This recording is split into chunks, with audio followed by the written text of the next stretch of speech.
How many of us have asked the same question that the apostles asked of Jesus? Increase my faith. In other words, do it for me. Faith is personal. Faith is a gift from God. It's given to each one of us. The difference is whether or not we do something with it or let it lie still.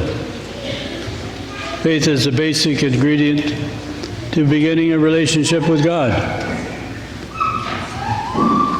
I looked up the definition of faith, and it says the assurance that the things revealed and promised in the Scriptures are true, even though unseen, and gives a believer a conviction that what he expects in faith will actually come to pass.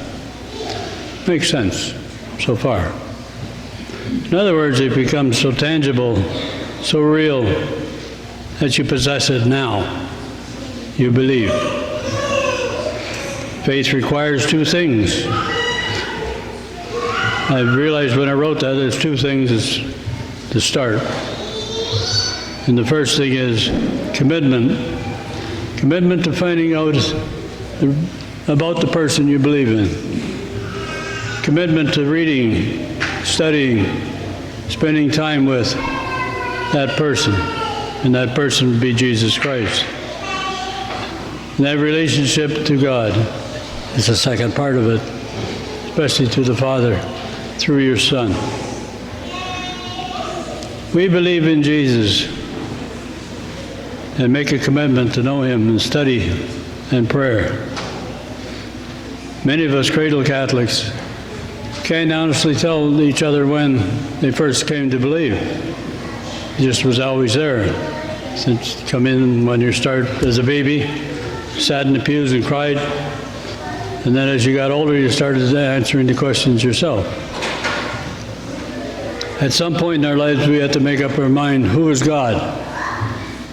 Who is not God?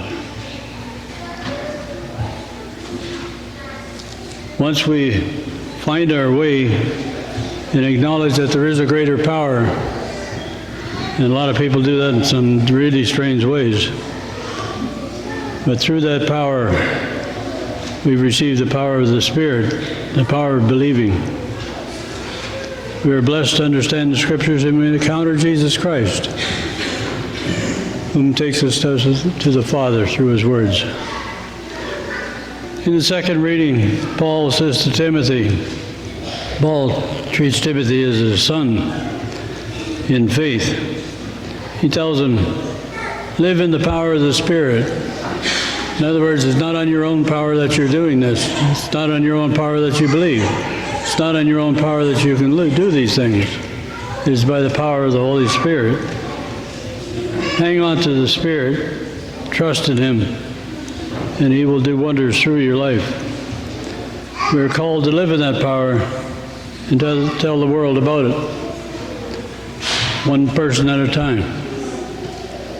When the apostles said to increase our faith, Jesus answered the line that we all hear, if it were the size of mustard seed, you would be able to cast this tree into the sea. So it's not the size of our faith, it's the commitment of our faith. It's the strength of it that we create through learning and prayer.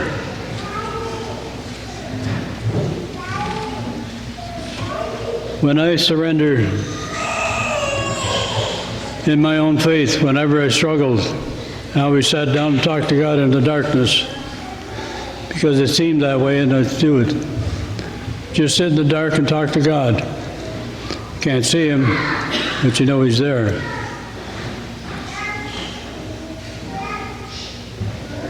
People say, listen to God.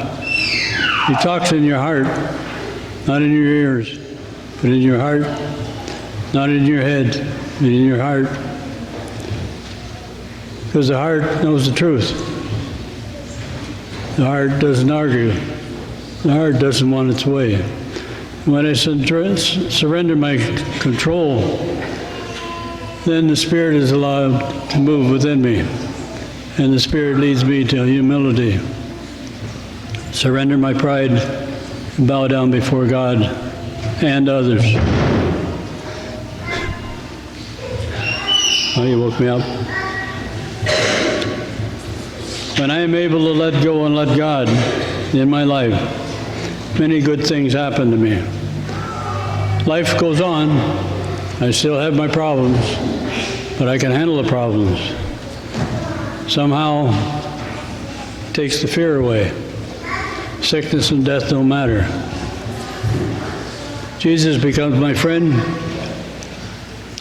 and I can tell him all my problems, one by one. Sometimes he must get tired of listening to me because I can string up a pretty good string. But things happen, and usually for a reason. So I ask you to take a chance with your mustard seed faith. Step out. Reach out to those around you, especially the ones you don't know. It's easy to talk about your brother or sister, your mother or your dad, or your personal friend. But what about a total stranger sitting in a coffee shop with his head hanging down? Now I realize he might be on drugs, but all the more reason he needs help. Reach out and just tell him somebody loves him. He loved me and he loves you.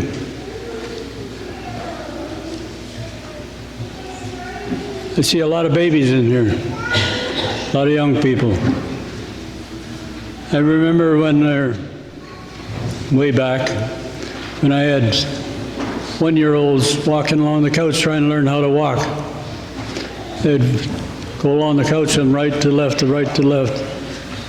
And then finally they'd get up enough nerve to turn around and wind up leaning backwards on the couch with their feet stuck on the floor. And that's when you know it's time to take that first step. The parent would put their hands out just short of them, 10 inches away. You're hoping the kid was at least 20 inches long. Then if he fell, you could at least grab hold of his head.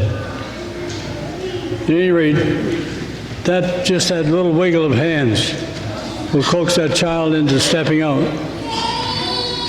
in faith, not knowing what to expect, but he knew he's supposed to be upright somehow. And he reaches for those two hands, and he actually runs for them. So he takes one step, he just runs right into your arms. Each one of us is called to do the same thing. If the child never stepped out in faith to that first step, it'd still be walking back and forth along the couch, always leaning on someone else, never standing up on his own, doing the same old, same old. Are you stuck in that position in your faith? Back and forth, going nowhere. It's time to stand up and take a leap of faith. Somehow, you have to reach out, test your faith. How do you know if it's growing if you never use it? You'd be like Father down there using his leg muscles for the marathon. If he didn't walk them into the ground 7 days a week, he'd never be able to finish a marathon. The same goes with our faith. It needs to be used. Are you stuck there, walking back and forth?